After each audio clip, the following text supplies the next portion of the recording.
The Stories of the Months and Days, by Reginald COUZENS. Chapter 2. February, the month of purification. This month did not always hold its present position, but was originally the last month in the year. The name is taken from a Latin word, februare, meaning to make pure. In the Palatine Hill, another of the 7 hills of Rome, was a cave dug in the rock, and in it stood an image of the god Lupercus covered with a goat's skin. Lupercus was the god of fertility or springing into life, and on the 15th of February a great festival was held in his honor. Sacrifices of goats and dogs were made, then the priests cut up the skins of the goats, twisted the pieces into thongs, and ran through the city striking all who came in their way. As in the very earliest times it was the shepherds who held this festival, it is thought that this running about with thongs meant the purifying of the land. The idea of the whole festival seems to have been one of purifying, of a new life, so the name chosen for the month in which it was held was one formed from a word meaning to make pure. There are some who think that Lupercus was the same as Pan, the god of the shepherds. Pan was said to have been the son of Mercury, but he was not like the other gods. His body was covered with goat's hair, and his feet and ears were also like those of a goat.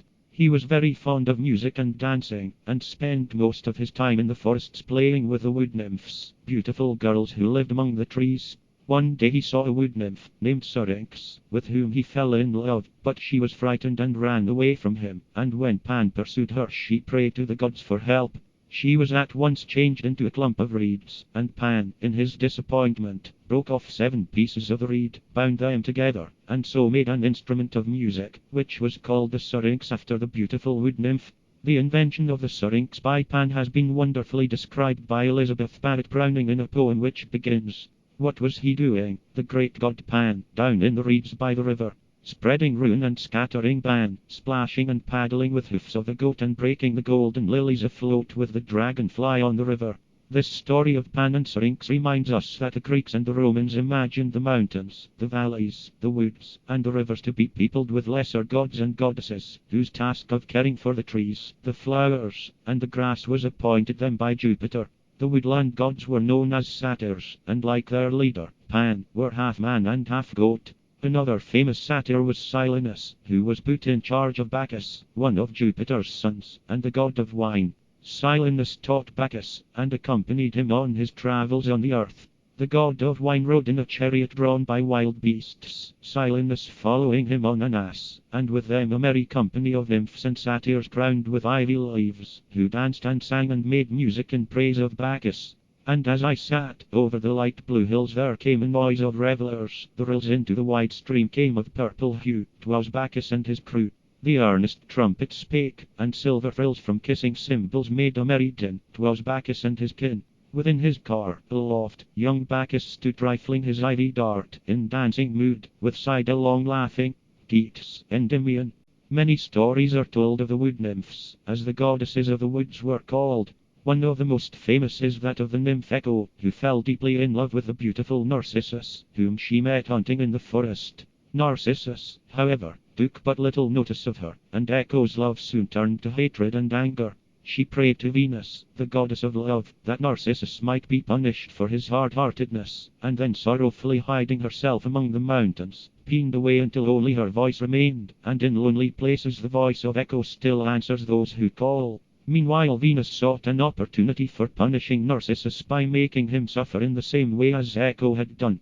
One day Narcissus, hot and thirsty with hunting, came to a shaded pool, and, as he stooped to drink, saw in the clear water the face, as he thought, of a water nymph. So beautiful was she that Narcissus was filled with love for her, and eagerly stretched out his arms, but no sooner did his hands touch the water than she vanished. He drew back in surprise and waited anxiously till the ruffled water became smooth, when again he saw the beautiful nymph. He spoke to her, and her lips answered him, though he heard no sound. He slowly put out his hands towards her, and her hands came to meet his. Sure now of her love, he tried a second time to clasp her in his arms, but, as before, she vanished. Again and again he strove to seize the nymph, but each time she escaped his grasp. Amazed, Narcissus sank down by the pool and gazed upon that lovely face, which seemed to mock him, and yet held him there. Apollo and his chariot sank into the western sea, but the goddess of the moon shone on the water and showed the nymph still answering his words and holding out her arms to him. The days passed, and Narcissus, unable to tear himself away, grew pale and weak, watching the face, which also grew pale with despairing love. Thus was Echo avenged, for Narcissus slowly starved himself to death through love for his own image. The gods, however, took pity on him and changed his body into a cluster of flowers, which have ever since borne his name. We have associated Pan, the god of the shepherds, with this month, and his name is found in a very familiar word in our language.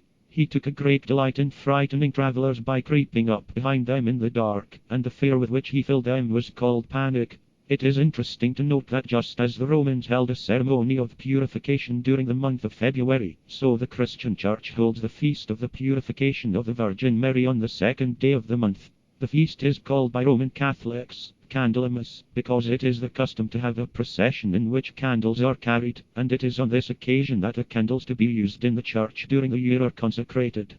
The weather at Candlemas is said to show what the weather will be like during the year, and an old proverb says, "If Candlemas is fair and clear, there'll be 12 winters in the year." The Old English name for February was sprout kale, since the cabbage begins to sprout at this time of the year. It was later changed to Somnath, sun month, because it is the time when the sun rises higher in the sky and begins to drive away the chill of winter with its glowing rays.